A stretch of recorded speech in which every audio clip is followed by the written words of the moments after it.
people need quality products. Yes, and we that's thought very of important. it all that if at all we are arriving at what the farmer needs, which is actually the good hatch weights, we can actually get to improve more better.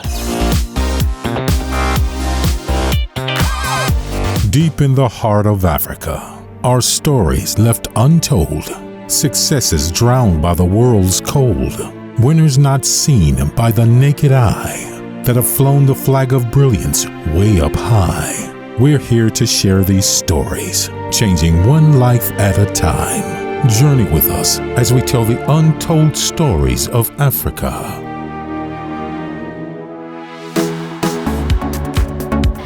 We're back with yet again another untold story. My name is Zilla, I'm your host, and I'm excited today because we are in Tendere, which is nestled right in the center of Lusaka, Zambia, and we are here to share an exciting story with you about SJ and Matt Incubators, who are basically here making sure that our poultry farmers here in Zambia, in Lusaka, are well catered for. It's going to be an exciting episode, as I think that this is definitely one innovation that we definitely have to show you. Please do stay with us. It's going to be absolutely incredible. Welcome to episode 3 of the Untold Stories of Africa.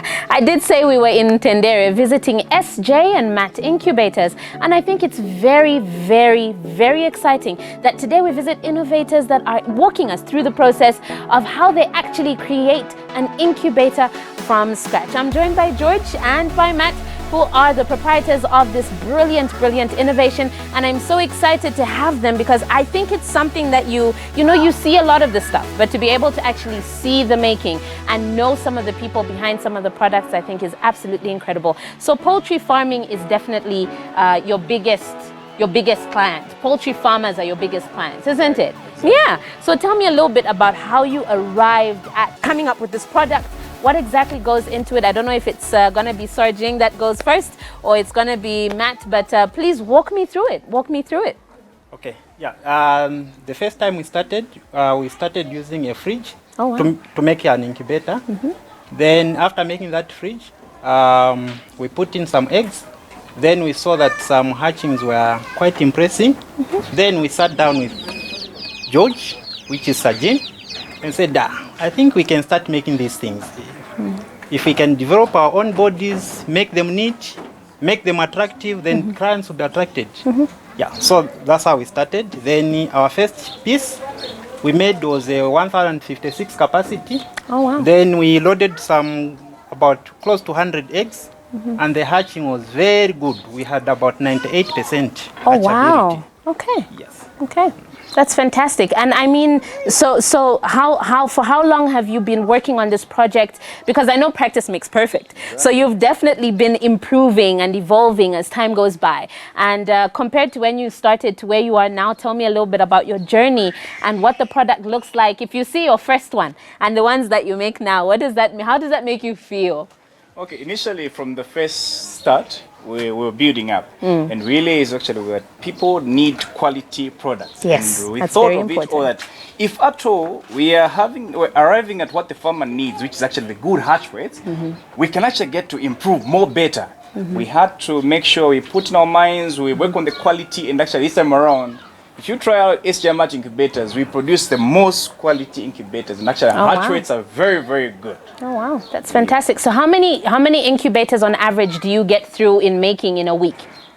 Okay, it depends actually. For now, it depends with the clientele, and the response of our clients, and who are demanding the incubators. But apparently, from the time we started producing these incubators, we've actually reached almost about 40 or so.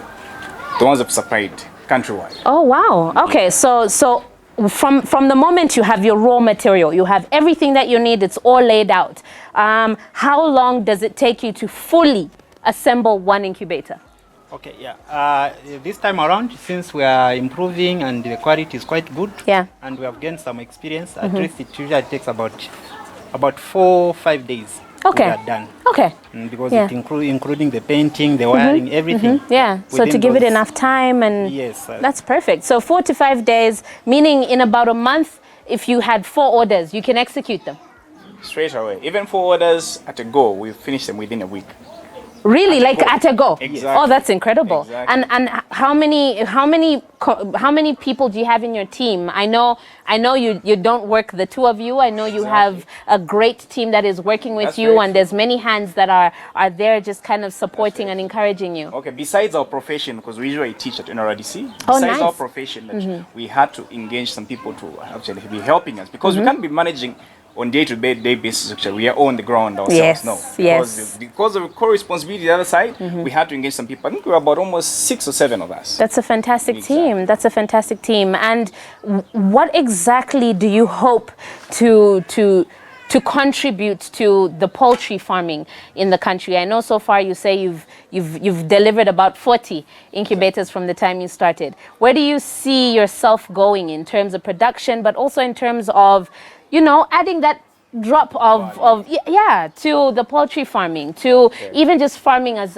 a whole, because I feel that's definitely a field in our country, Zambia, that is growing, and it's a constant. We constantly need to eat, so farming is something that doesn't stop. And how do you guys see yourself continuing, and how do you see yourself evolving with the times and with the market? Besides that, okay, since we are in the teaching profession, and our goal is actually to reach out to almost all farmers countrywide, because we're in extension, of course, and we want to make sure we provide the best quality product for our farmers. Because if at all our farmers are achieving the best, they're having good hatch rates, their production is going up high, they are either ways, in any way, ourselves, our farmers and our clientele also contributing to the GDP of our country. That's very true. Because That's what is very actually true. producing is contributing better to our country. That's what we want. But in the near future, we want to improve. We want, of course, we are starting up. We're in the backyard right now. Yeah. But we don't mind where we're beginning from. Yes. But our goal is that in a few years' time, we have to achieve, we need to have a reliable place where we're actually producing these mass incubators. production, yeah. Exactly. Yeah. And we believe from the initial start, we don't want to get into these financial sources and stuff. We want to generate the income from our first step, and as a result, to build each other, and we get to Help you even move engage forward. more people, bring in employment, provide the services to the farmers. Yes. The farmers are having the good Hatch rates, Exactly. yes. Yeah, yes. that's what we want to do. And that's exactly what you should continue to aim for. Exactly. So the incubators come in different sizes, isn't it? Exactly. So this one that we have next to us here is how big? This one sits how many? This one is a 528 chicken eggs. Oh wow. Okay. Yes. Then for quails, it's about 1,300. Okay. Okay. So chicken eggs and quails can sit in this same incubator. It's a multi-purpose. Yes, it's a in short, we can say it's an industrial incubator. Okay. Is that that's the term? Industrial incubator. Meaning, whether we put guinea fowl eggs, turkey eggs, peacock eggs, quails, and chicken. Yes, Okay. yes. Okay. That's incredible. And all of these materials, you literally get them from scratch. You literally have them piece by piece, and you assemble it from scratch, isn't it? Exactly. I don't know. I'm so blown away. Behind you, actually, you're seeing there's a flame here. Yes. This actually yes. the smallest capacity we're actually making is 96 capacity. That's incredible. That flame there. Okay, so that one is 76. Exactly. Nice. 96. Nice. 96. Actually. 96. Exactly. Okay. So we're starting from the scratch. We build up everything from the scratch. From scratch. Until the incubator is ready, we test it. We ensure that this incubator is actually ready for use. That's and we brilliant. provide our That's brilliant. And you say you're teachers. Where and how do the two meet?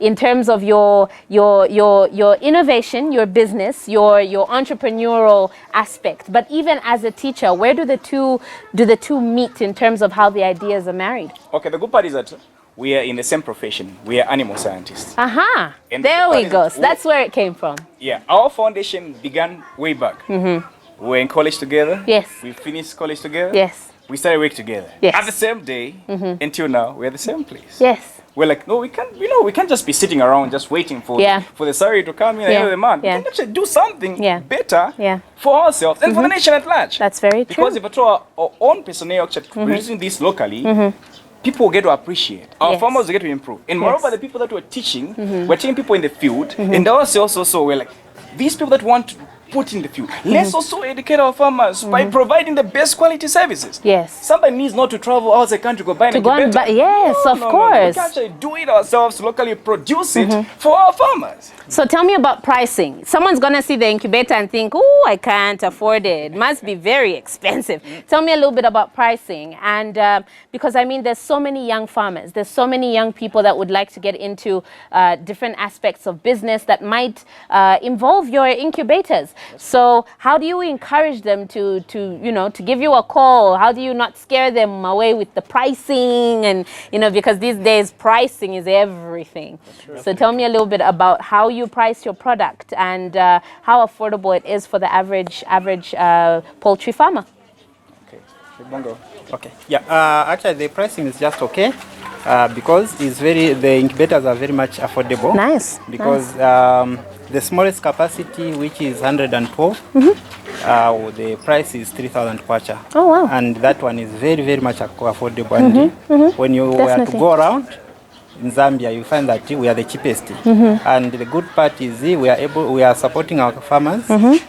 We give them 5 years guarantee. Nice. Yes. Yeah. So if somebody buys an incubator today, it means we'll be there throughout to support them. Yes. Then in yeah, for repairs and all of that. That's brilliant. That's even brilliant. for production. That's very good customer care tip. It's a very good customer care tip. People are starting up, even client, in terms of production guidelines, we also provide that. We get to get them through from the start. If I tell you hatch chickens, how you're supposed to manage them until the point when they start laying eggs, which you're going to put in the same incubator for hatching. Oh wow! We also provide that particular knowledge because that's what we're in. It. We are teaching that on day-to-day basis, and we want our farmers to do it better in that particular aspect. I like that. I like that. I'm so wowed, and congratulations for this. I wouldn't even know how to make or assemble anything of this nature or magnitude, and I want to congratulate you because I think it's a fantastic initiative. It's been so amazing that you've hosted us in your space and you have shown us around and walked us through this journey. And I will follow up with you in a couple of years to see how many more incubators you've gotten out and see how much bigger your space has grown. And so I'm putting you to task. You better get to it. You better get to it. Thank you so much. Thank you so much. SJ and Matt Incubators are just an example of how much brain power and how much talent and how much awesomeness we inhabit as a continent, but more so as a people. And I'm super excited to keep sharing more and more of these journeys and these stories with you on the Untold Stories of Africa. And I do hope that this begins to open your eyes to more and more innovations, more and more brilliant minds that we have in and around us. Please do stay locked as we keep sharing more and more stories with you. My name is Zilla, and we'll see you next time.